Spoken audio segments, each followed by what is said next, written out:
না আছে নদীর সেই কলতান, হারিয়ে গেছে নৌপথের জৌলুস। বাণিজ্যের প্রসারে এক সময়ের যোগাযোগ মাধ্যম বালাসীঘাট এখন হতাশার গল্প। যোগাযোগ ব্যবস্থা সহজ করতে গাইবান্ধার বালাসীঘাট থেকে জামালপুরের বাহাদুরাবাদ নৌরুটে ফেরি সার্ভিসের জন্য ১৪৫ কোটি টাকা ব্যয়ে ২ ঘাটে নির্মাণ করা হয় টার্মিনাল। এরপর উদ্বোধন করা হয় ২০২২ সালের ৯ এপ্রিল। তবে ফেরির পরিবর্তে ৪টি লঞ্চ দিয়ে শুরু হয় যাতায়াত। এরপর হাতে গোনা কয়েকদিন চলার পর নাব্য সংকটে বন্ধ হয়ে যায় লঞ্চ চলাচল। ঘাট দুটি এখন এভাবেই পরিত্যক্ত অবস্থায় পড়ে আছে, মিলছে না প্রকল্পের সুফল।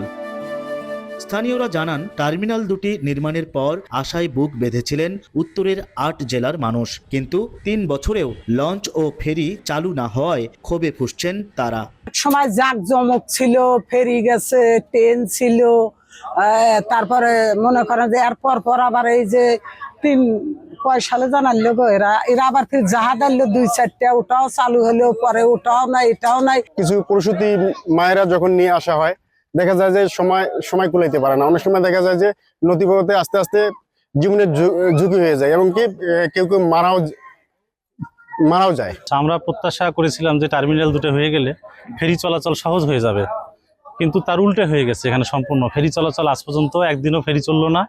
দুটো টার্মিনাল দুটো পরিত্যক্ত অবস্থায় পড়ে আছে। রাষ্ট্রীয় অর্থের অপচয়, জনগণের টাকার এখানে অপচয় হয়ে গেল। সচেতন মহলের অভিযোগ, কোনো ধরনের সম্ভাব্যতা যাচাই না করে কোটি কোটি টাকা ব্যয়ে নির্মাণ করা হয় ফেরিঘাট। কারা এই কাজটি করলো, এই উদ্ভট পরিকল্পনাটি করলো এবং কোনো ধরনের নিরীক্ষা কিংবা সমীক্ষা ছাড়াই তারা এই কত অর্থের অপচয় হয়েছে এবং এই ক্ষেত্রে কোনো দুর্নীতি হয়েছে কিনা সেটি কিন্তু খতিয়ে দেখার সময় এসেছে। কোটি কোটি টাকা বরাদ্দ আসে আপনার এই নদী খননের জন্য বা ড্রেজিং করার জন্য। আমরা বাস্তবতায় কখনোই দেখিনি যে ওইভাবে ড্রেজিং হয়েছে। যদি ভালো ড্রেজিং হতো তাহলে আমাদের এখানে নৌপথ অটোমেটিক চালু থাকতো। আমাদের এখানে ড্রেজিং হচ্ছে না বিধায় আমাদের নৌপথ চালু নেই, এবং যারা এই অর্থ লোপাট করছে, তারা এটা অন্যায় করছে, তাদের বিচার হওয়া উচিত। বিআইডব্লিউটিএ চেয়ারম্যান জানান, নাব্য সংকটে লঞ্চ বা ফেরি চলাচল সম্ভব নয়, তাই বিকল্প হিসেবে 2টি টার্মিনালকে আলাদা কাজে ব্যবহারের চিন্তা করছে সরকার। বাহাদুরাবাদ ঘাটে হবে প্রশিক্ষণ ইনস্টিটিউট, আর বালাসীঘাট নিয়েও আছে আলাদা ভাবনা। বালাসী পর্যন্ত এখানে পানি আসে এবং এটা তো ঘাট ব্যবহার হচ্ছে।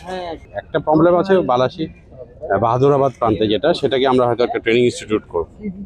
ট্রেনিং ইনস্টিটিউট হিসেবে একটা আমাদের কনজারভেশন এবং পাইলটের শাখায় যারা আছে তাদের একটা ট্রেনিং ইনস্টিটিউট করবো। আর এখানে আমরা আপনাদের কিভাবে শীতকালে শুকায় গেলে কিভাবে ফ্যাসিলিটি বাড়ানো যায় সেগুলো দেখতে আসছি আর কি। নৌপথ সচল করা না গেলে কেন এত টাকা অপচয়? এ প্রশ্নের জবাবে বিআইডব্লিউটিএ চেয়ারম্যান জানান, ছোট প্রকল্প হওয়ায় সমীক্ষা করা যায়নি ঠিকমতো। ছোট প্রজেক্টের ক্ষেত্রে আমরা অত বড় সমীক্ষা করি না। ছোট 50 কোটির নিচে হলে আমরা এটা ছোট প্রয়োজন হয় না। তো এখানে যেহেতু 2টা ঘাট করা হয়েছিল, আমার মনে হয় সে সময় সেই প্রেক্ষিতে 2টা আলাদা আলাদা প্রজেক্ট হিসাবে ধরে সেভাবে করা হয়েছিল। তো আমরা এখন এখানে ফেরিঘাটটা করতে পারিনি, এই জন্য আমরা কিন্তু চিলমারি রৌমারিতে ফেরিঘাট নিয়ে গেছি এবং সেটা আমরা চালু করেছি এবং এটা সফলভাবে চলছে।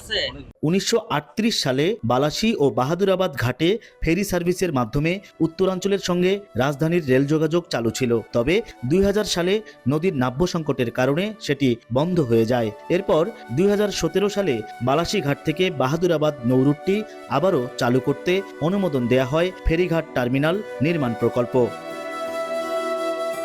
হেদায়েতুল ইসলাম বাবু, স্টার নিউজ, গাইবান্ধা।